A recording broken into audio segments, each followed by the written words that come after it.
Hello students, kinetic theory of gases and radiation या युनिटला आपण स्टार्टिंग केली होती.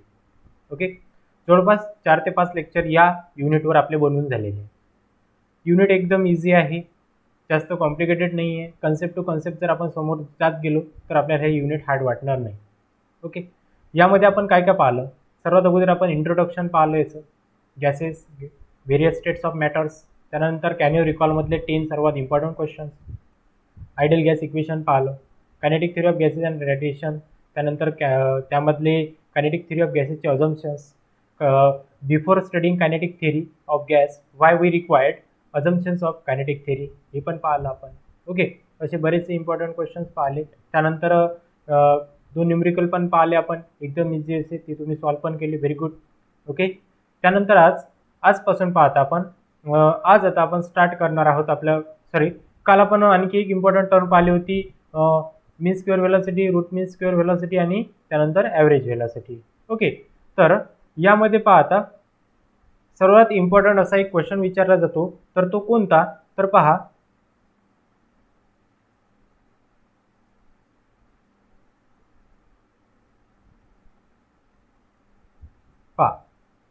derive an expression for root mean square speed of the molecules of the gas in terms of its absolute temperature.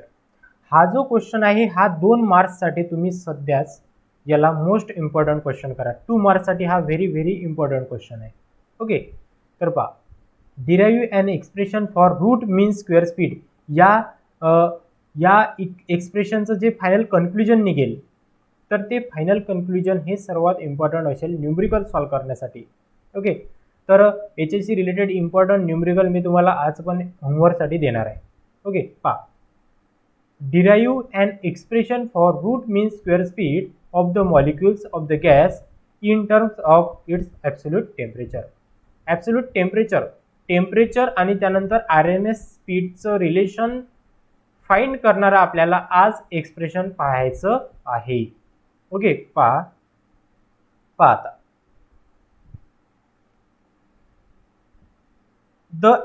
आता या एक्सप्रेशनची सुरुवात आपण कशी करणार आहोत? The average value of the pressure of the gas is. पहा, आपण एक एक्सप्रेशन पाहिलं होतं, the pressure exerted on gas molecule is P = 1/3 N/V M × C² bar C². Okay, हे एक्सप्रेशन आता काही सांगण्याची गरज नाही आहे. हे आपण pressure exerted on gas molecule या एक्सप्रेशन वरून आपण काय केलं होतं, हे फाइंड केलं होतं. ओके, बघू शकता तुम्ही, हे पहा, दिसून राहिलं इथं. ठीक आहे, या एक्सप्रेशनचा या प्रेशरच्या इक्वेशनचा यूज करून आपल्याला काय करायची आहे, सुरुवात करायची आहे. Okay, let start. पहा, the average value of the pressure of the gas P = 1/3 N/V M into bar C². That is, the pressure exerted on gas molecule according to the ideal gas equation by using ideal gas equation is P = 1/3 N/V M into bar C². Okay, त्यानंतर आपण हा जो बार C² आहे, हा एका बाजूलाच राहू देऊ आणि त्यानंतर ह्या बाकीच्या ज्या सर्व टर्म असतील ह्या सर्व टर्म आपण लेफ्ट हँड साईडला घेऊन जाऊ आणि हा बार C² आपण ॲज इट इज राहू देऊ. तर त्यावेळेस ह्या ज्या डिवाइडच्या असतील ह्या मल्टिप्लायला गेल्या आणि हा जो N मल्टिप्लायला होता हा कशाला जाईल, इथं डिवाइडला जाईल. ओके, आणि N आणि हा M पण. Okay, hence bar C² = 3 × P × V upon NM. चला इथपर्यंत. पहा, त्यानंतर आपल्याकडे एक इक्वेशन आहे, standard equation of ideal gas और using ideal gas equation PV = काय असते नेहमी N × R × T. काय असते? PV = NRT. ठीक आहे, त्यानंतर हे जे PV ची व्हॅल्यू आहे, इथं पण तुम्हाला PV दिसून राहिला, तर हा जो PV ची व्हॅल्यू आहे तर ती आहे NRT. तर ही आपण या इक्वेशनमध्ये टाकू शकतो. ओके, हे आपण यामध्ये पुट करूयात. हेन्स बार C² = 3 × हा N आहे इथं. ओके, कन्फ्यूज व्हायचं नाही, हा N आहे, 3 × NRT अपॉन N × M. हे झालं इक्वेशन. ठीक आहे, त्यानंतर पहा, बट आपल्याला माहिती आहे, आपण पहिल्याच दिवशी लेक्चरचं पाहिलं होतं, स्मॉल n = काय असतो? स्मॉल एन इक्वल टू असतो number of molecules upon Avogadro's number. Okay, काय असतो स्मॉल एन इक्वल टू नेहमी काय असतो number of molecules upon Avogadro's number असतो. हा आपण पहिल्याच दिवशी एक लेक्चरमध्ये पाहिलो होतं. ओके, पहा आता समोर पुन्हा. त्यानंतर या ज्या एन ची व्हॅल्यू आहे, एन ची व्हॅल्यू मिळाली आपल्याला number of molecules upon Avogadro's number. ही व्हॅल्यू आपण पुट करू या इक्वेशनमध्ये. तर त्यावेळेस काय मिळेल आपल्याला, hence bar C square equal to 3 into N upon N A मी सेपरेट लिहिला हा एनच्या जागी, इंटू हा 1 upon N into R T upon N. Capital N झाला इथं कॅन्सल, नंबर ऑफ मॉलिक्युल्स झाली इथं कॅन्सल. ओके, काय राहिलं मग, hence bar C square equal to 3 R T upon m into N E, m into N A.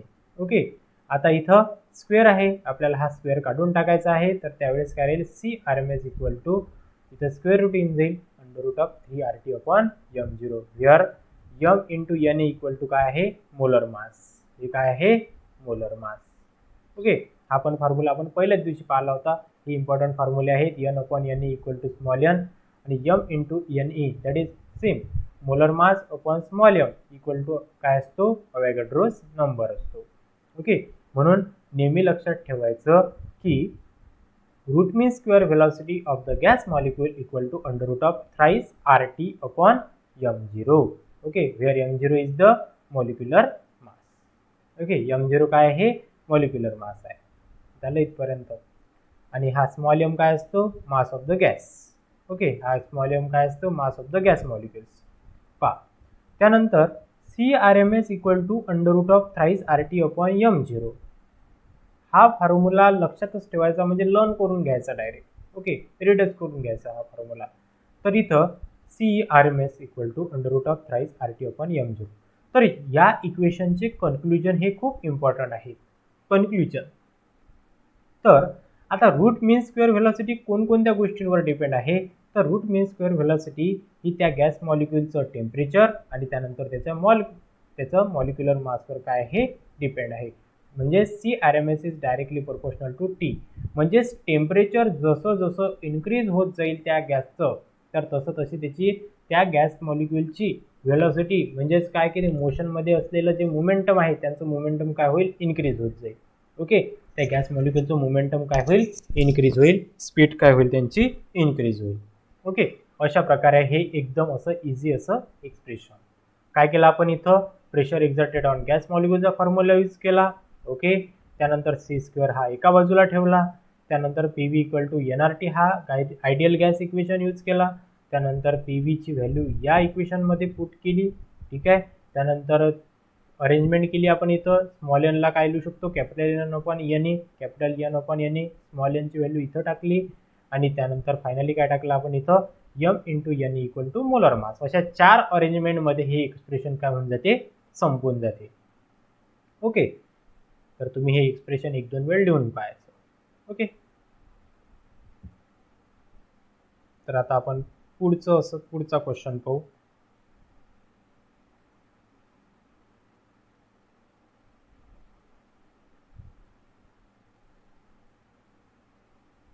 What will happen to the mean square speed of the molecules of a gas if the temperature of the gas increases?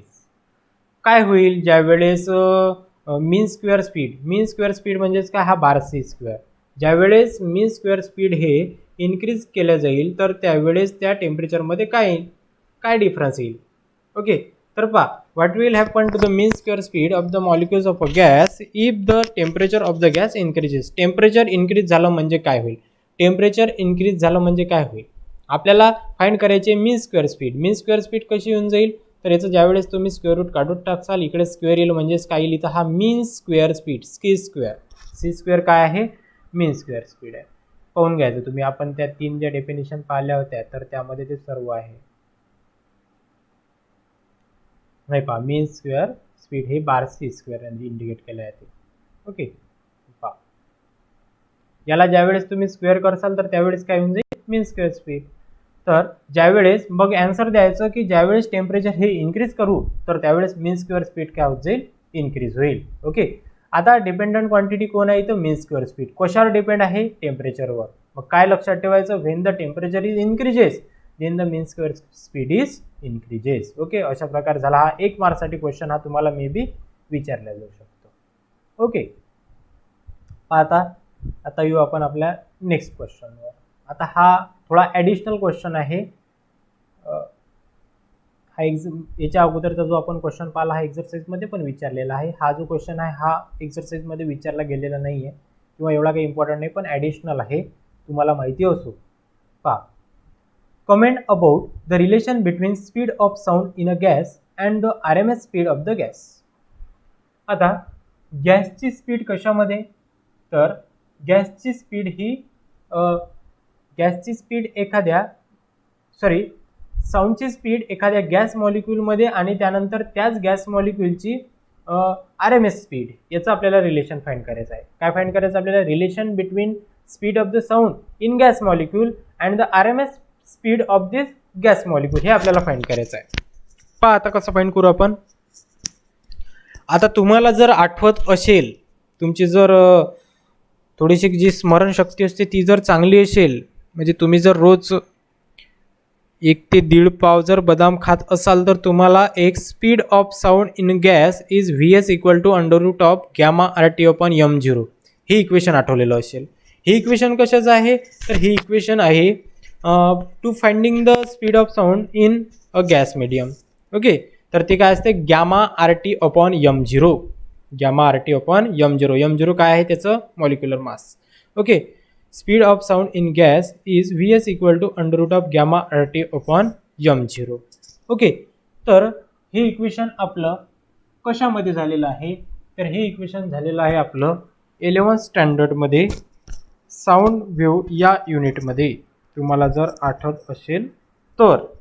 Okay, तर यामधला gamma काय आहे, तर gamma आहे हा ratio आहे. Gamma काय, हा एक रेशो आहे. कशाचा रेशो आहे, तर गॅमा हा रेशो आहे 2 स्पेसिफिक हीटचा. Okay, that is CP/CV. Okay, what is mean by, आणि त्या रेशोला नाव आहे एडियाबॅटिक रेशो. काय नाव आहे त्याला, adiabatic ratio. What is mean by adiabatic ratio, it is the ratio of specific heat of the gas at constant pressure to the specific heat of the gas at constant volume. Okay, that is CP/CV equal to adiabatic ratio. Specific heat तुम्हाला माहिती आहे काय, तर what is mean by specific heat. Specific heat काय असते, की कोणताही एखादा गॅस असो, सॉलिड असो, लिक्विड असो, ओके, तर त्या मॅटरचं टेम्परेचर हे 1 डिग्री सेल्सिअसने इन्क्रीज करण्यासाठी तुम्हाला जेवढी हीट लागत असेल, तर तेवढ्या हीटला आपण काय म्हणतो, स्पेसिफिक हीट असं म्हणत असतो. इथं कॉन्स्टंट प्रेशर आहे आणि इथं कॉन्स्टंट व्हॉल्यूम आहे. ओके, तर पहा आता, hence speed of sound in gas is VS equal to √γ RT/m0. जुने रजिस्टर पाहून घेसाल आपले, त्यामध्ये तुम्हाला हा फॉर्म्युला मिळून जाईल. आणि स्मरणशक्ती, याददाश्त चांगली असेल तर तुम्हाला हे आठवून जाईल. where gamma equal to CP/CV is called as adiabatic ratio. But maximum value of gamma is 5/3. गॅमाची मॅक्झिमम व्हॅल्यू ही नेहमी 5/3 पेक्षा काय राहते, किंवा गॅमाची व्हॅल्यू मॅक्झिमम ही 5/3 आहे. सर्व गॅमाच्या व्हॅल्यू 5/3 पेक्षा काय राहतात, ह्या कमीच राहतात. ओके, 5/3 हा फॅक्टर लक्षात ठेवायचा. फॉर मोनो ॲटॉमिक गॅसेस, म्हणजे ज्या गॅसमध्ये फक्त एकाच ॲटमचा यूज केलेला आहे, जसं हायड्रोजन आहे, नायट्रोजन आहे, H2N2. ओके, हे सर्व गॅसेस काय आहेत, क्लोरीन आहे, हे सर्व गॅसेस काय आहेत, मोनो ॲटॉमिक गॅसेस आहेत. मग आता आपण आताच फाइंड केलं, root mean square speed of gas molecule is किती आहे, VRMS equal to √thrice RT/m0. Okay, काय आहे, √thrice RT/m0. इथं आता आपल्याला एक गोष्ट लक्षात येत आहे की gamma is less than 3. Gamma is less than 3. पा velocity of the sound in gas, root mean square speed, दोन्ही व्हेलॉसिटीज आहेत, दोन्ही स्पीड आहेत, दोन्ही स्पीड कन्सिडर करू शकता. पण इथं मोठं कोण आहे, तर इथं मोठा आहे तुम्हाला दिसून राहिला हा RMS स्पीड आहे. का बरं, इथं गॅमाची व्हॅल्यू 5/3 पेक्षा कमी राहते. म्हणजेच काय, आपण 5/3 कन्सिडर केली तरी 1 पॉईंट समथिंग येईल हे, पण इथं 3 आहे, which is greater than 3. Okay, so RMS speed is always greater than speed of sound in gas. Okay, हे झालं इथपर्यंत.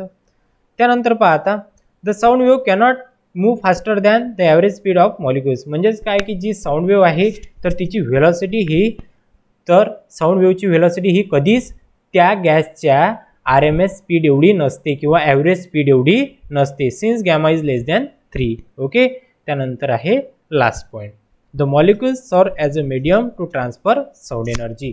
आणि पहा, हा एक बेसिक आहे की ज्यावेळेस साऊंड एनर्जी असेल तर साऊंड एनर्जी कोणती वेव्ह आहे, तर एनर्जी आहे, साऊंड एनर्जी आहे, वेव्ह आहे.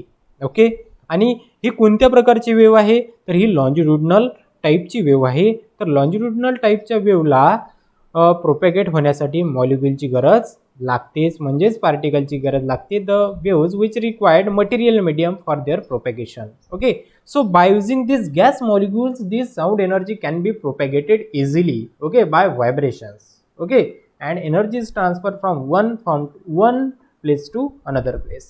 Okay, त्यानंतर लास्टला पहा, the speed of sound in hydrogen gas is comparable to the RMS speed of hydrogen molecules.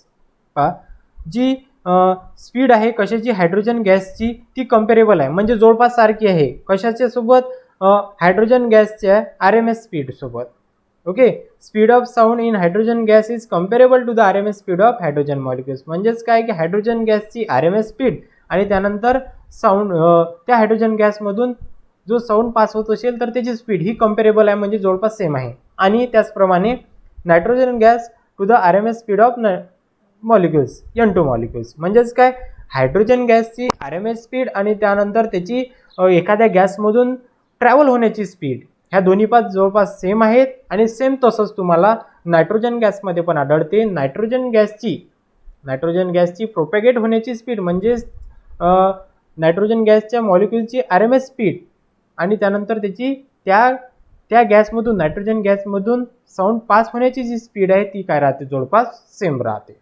Okay, तर अशा प्रकारे आपले हे आजची 3 सर्वात इम्पॉर्टंट क्वेश्चन्स. तर याच्या अगोदरचा जो क्वेश्चन असेल तर तो क्वेश्चन तुम्ही काय करायचं, त्याला IMP करायचं. मी नोट्स टाकून देतो हे.